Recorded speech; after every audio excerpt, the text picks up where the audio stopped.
안녕하십니까. 강영천입니다. 다이버들의 어떤 건강이나 안전에 대해서는 거의 관심이 없고, 제가 다이빙 하는 것 자체에 대해서만 심한 강박관념을 가지고 있어서 제가 이 동영상을 제작하고 있습니다.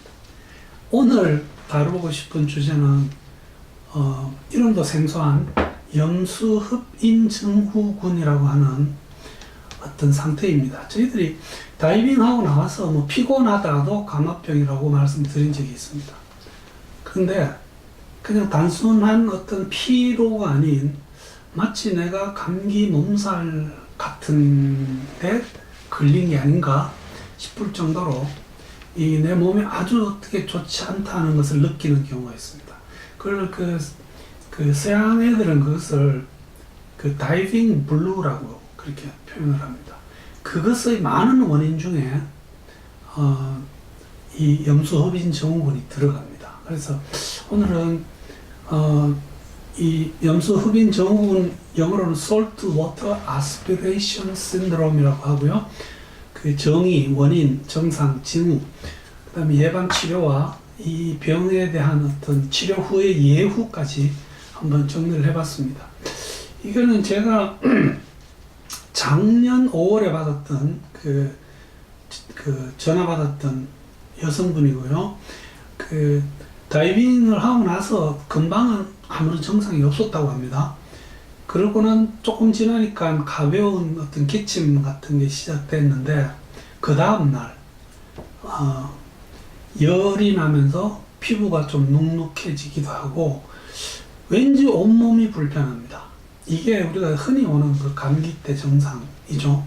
그 다음에 온몸에 여기저기 통증이 나타나는데 욱신거릴 정도도 아니고, 표현하시는 것이 감압병의 통증하고는 좀 다릅니다. 그렇지만 이분은 감압병으로 일단 간주해서 치료를 해야겠다고 제가 생각을 했는데, 숨쉬기가 곤란하다는 이야기를 하셨어요.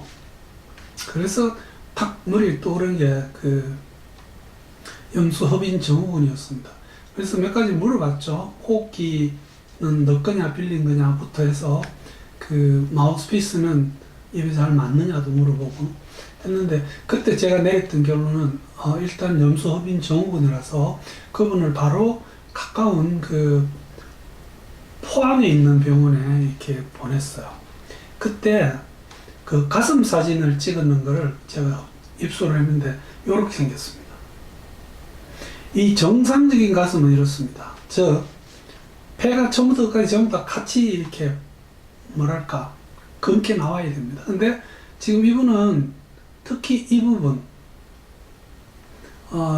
여기 보면 호옇게 나옵니다. 이게 바로 폐렴입니다. 그리고 피 검사를 했는데 그 중에 제일 중요한 혈중 산소치가 56으로 떨어졌습니다. 정상은 95 이상이 나와야 됩니다. 즉, 내 몸속에 지금 산소가 충분히 잘 못 들어오고 있다는 것을 의미합니다. 이것은 전형적인 폐렴의 증상입니다. 이게 왜 생기는가 하면요,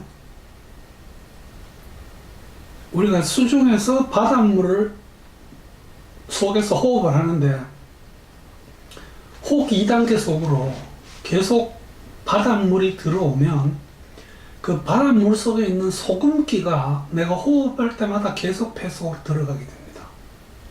이게 바닷물 자체가 들어갈 수도 있겠지만, 바닷물 속에 있는 소금 기운을 계속 마시는 것, 그 자체만으로 이런 병이 생깁니다. 이게 너무 많이 들어가면 우선 폐포 기관세지와 폐포에 있는 표면 활성 물질이라는 것을 이 소금기가 덮어서 씻어내버립니다. 그런가 하면 아주 작은 현미경적 구조인 섬모도 작동을 못하게 됩니다. 이렇게 되면 우리 집 폐가 정상적인 기능을 못합니다.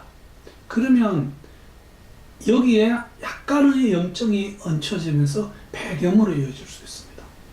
그래서 다이버들에게 이 병이 당연히 오는데, 원인은 내가 내 장비를 잘 어떻게 AS를 잘 받고 해서 항상 최고의 상태로 유지를 해야 됩니다. 2단계 안으로 해수가 유입이 되면 이런 병이 올 수 있기 때문입니다. 마우스피스도 항상 제일 자기 입에 잘 맞는 걸로 단디 쪼아야 됩니다. 그 느슨한 마우스피스 안으로도 물이 계속 들어옵니다. 그래서 대부분 초기 증상은 그 금방 나와서보다 조금 지나서 이야기하는 경우가 많고요.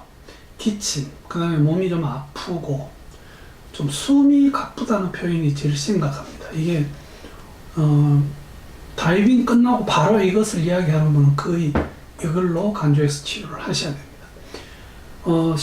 치료를 하지 않고 계속 지나게 되면 이거는 뭐 심장도 막 빨리 뛰게 되고요. 폐에서는 폐렴 때 나는 전형적인 어떤 잡음이 저희들이 청진상 느낄 수 있습니다. 진단은 흉부 방사선 촬영을 해보면 거의 알 수 있고요.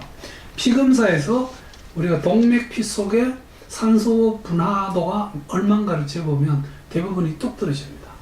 이게 떨어지면 사람들이 내 몸에 필요한 산소를 계속 흡입하기 위해서 이렇게 좀 하게 됩니다. 이게 또 다른 문제를 일으킬 수 있습니다. 그래서 이런 그 증후군의 예방은 뭐 제가 생각에는 나는 모든 다이버들이 자신의 장비를 가장 잘 유지 보관된 상태로 가지고 다이빙할 것을 권합니다. 뭐 리조트, 샵, 다이빙 센터에 장비를 탓하고 싶은 생각은 전혀 없습니다. 그러나 내가 내 장비만큼 어쩌면 신경을 덜 써줄 수도 있기 때문입니다. 그래서 꼭 최고의 상태를 유지한 장비를 사용해 주시기를 권장드립니다. 치료는 일단 호흡 곤란이 있기 때문에 저희들이 100% 산소를 줍니다. 일단 그거를 흡입하기 시작하면서 증상이 많이 좋아지고요. 다른 뭐 예를 들어서 폐렴이 아주 심한 경우라면 뭐 입원해가 항생제도 쓰고 하지만 대부분의 경우에는 100% 산소를 꾸준히 주다 보면 한 24시간 이후에는 증상이 없어집니다. 그리고 나서 완전 회복되면 다시 다이빙하는 데 아무 지장이 없습니다. 그러나 마우스피스 뭐 필요하면 호흡기는 바꾸셔야 될 겁니다. 그래서 오늘은 제가 이 염소 흡인 증후군에 대해서 말씀을 드렸고요. 이 뭔지, 그 다음에 제가 강조하고 싶은 것은 예방 방법입니다. 좋은 장비로 안전하게 다이빙 하실 것을 권합니다. 경청해 주셔서 감사합니다.